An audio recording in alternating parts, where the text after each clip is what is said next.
네, 여러분 안녕하십니까. 문재인 대통령은 기자회견 때 간혹 동서문답을 할 때가 있습니다. 독일에 갔을 때였죠. 이 부총리가 깜짝 놀라서 무대로 뛰어올라가 대통령 답변을 바로 잡아둔 적도 있습니다. 유체 이탈 비슷한 화법은 자주 봅니다. 그러나 상대국 정상과 공식 대화를 한 뒤에 그 말을 옮기면서 명백하게 팩트가 틀린 말을 할 때가 있습니다. 아예 없는 말을 할 때도 있죠. 그래서 엄중하게 묻지 않을 수 없습니다. 이것은 일부러 거짓 정보를 국민에게 말하고 있는 것인가? 아니면 대통령 본인은 그것이 진실이라고 믿는 일종의 심리적 허언 증세인가? 아니면 정말 하고 싶은 말은 무조건 하고 보자는 배짱인 것인가? 문재인 대통령은 청와대 수석 보좌관 회의에서 이렇게 말했습니다. 북한의 형편이 되는 대로 장소와 형식에 구애되지 않고 남과 북이 마주 앉아 논의를 할 수 있기를 바란다. 북한의 형편에 맞춰 장소와 형식에 구애되지 않고, 이런 대목은 작년 9월에 평양선언에 명시된 바 김정은이 서울로 오기로 한 합의를 문 대통령 스스로 저버리는 약속 파기의 올시다. 이어 문 대통령은 이렇게 말했습니다. 지난번 워싱턴에서 있었던 한미 정상회담은 빠른 시일 내에 북미 대화의 재개를 위해 함께 노력하기로 했다. 문재인, 트럼프 두 사람은 김정은과 미북 회담을 빠른 시일 내에 갖는데 노력하기로 합의했다는 것입니다. 그런데요, 트럼프 대통령은 미네소타주 먼즈빌에서 열린 경제조세 개혁 라운드 테이블 회의에서 이렇게 말했습니다. 나는 빨리 가고 싶지 않다. 빨리 갈 필요가 없다. 지금 완벽하게 움직이고 있다. 우리는 좋은 관계다.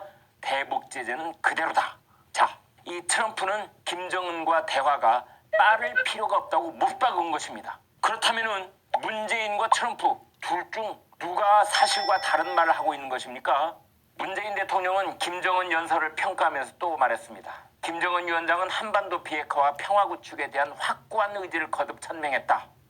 그런데요, 김정은은 최고인민회의 시정연설에서 비핵화란 단어 자체를 한 번도 언급하지 않았습니다. 오히려 김정은은 핵무기를 국가의 근본 이익이라고 했고, 핵으로 핵 위협을 종식시켰다고도 했습니다. 김정은은 또 하노이 회담이 재연되는 건 반갑지도 않고 할 의욕도 없다고도 했습니다. 자, 그렇다면은 문 대통령은 도대체 김정은 연설에는 단 한 번도 언급되지 않은 북한의 비핵화 의지를 어디에서 들었단 말입니까? 착각입니까? 아니면 듣고 싶은 말을 일부러 만들어내는 것입니까? 문재인 대통령은 또 이런 말도 했습니다. 김 위원장이 판문점 선언과 평양 선언을 철저히 이행하겠다는 뜻을 분명히 밝혔다. 그런데요, 김정은은 남조선 당국이 북한 선언에, 북남 선언의 성실한 이행으로 민족 앞에 자기 책임을 다하라고 하면서 남북 합의 불이행의 책임을 문재인 정부에게 떠넘겼습니다. 김정은은 판문점 평양선언을 철저하게 이행하겠다는 뜻을 분명히 밝혔다. 이렇게 문 대통령이 말을 했는데, 평양선언 철저하게 이행하려면 김정은이 서울 답방 실천해야 되거든요. 근데 도대체 문재인 대통령은 그런 말을 어디서 들었는지 국민들에게 설명해야 합니다. 문 대통령은 박영선, 김연철 이 두 사람의 장관 임명을 강행한 뒤에 이렇게 또 말했습니다. 특권층끼리 결탁하고 담합하여 공생하여 이 국민의 평범한 삶에 좌절과 상처를 주는 특권과 반칙의 시에는 반드시 끝내야 한다. 대통령의 이런 말을 듣는 국민들은 기가 막히고 억장이 무너질 것입니다.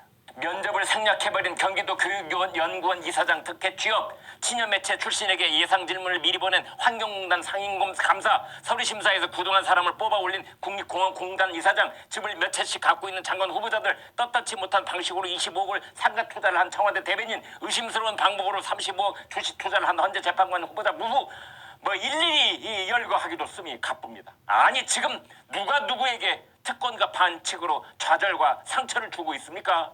대통령은 눈과 귀가 있으면 대답을 해보세요. 지금 누가 특권과 반칙을 저지르고 있습니까? 문 대통령은 신문은 아래 이런 말도 했습니다. 이제 언론 자유를 억압하는 정치 권력은 없고 정권을 두려워하는 언론도 없다. 그런데요, 바로 그날 저녁에 강원도에 큰 산불이 있었고 엄청난 기세로 확산되기 시작했는데 대통령의 모습이 보이지 않고 지시 내용도 없었습니다. 그래서 몇몇 유튜버들이 대통령은 3시간에서 5시간 동안 뭘 했느냐고 물었습니다. 그랬더니 청와대는 유튜버들을 고발하고 허위 조작 정보 대응팀을 만들겠다고 했습니다. 또 어떤 대학생들이 풍자 대자보를 붙여서 정부 정책을 비판하자 경찰이 바로 압수수색을 하고 그 학생들을 갖가지 방법으로 협박하기도 했습니다. 서지문 고려대 명예교수는 조선일보 칼럼에서 이렇게 말했습니다. 보통 사람이라면 너무나 현실과 상반되는 말이어서 더듬거리며 할 말을 대통령이 너무도 태연히 분명한 어조로 하는 것을 보니 국민은 소름이 돋는다고 했습니다. 김광일의 입에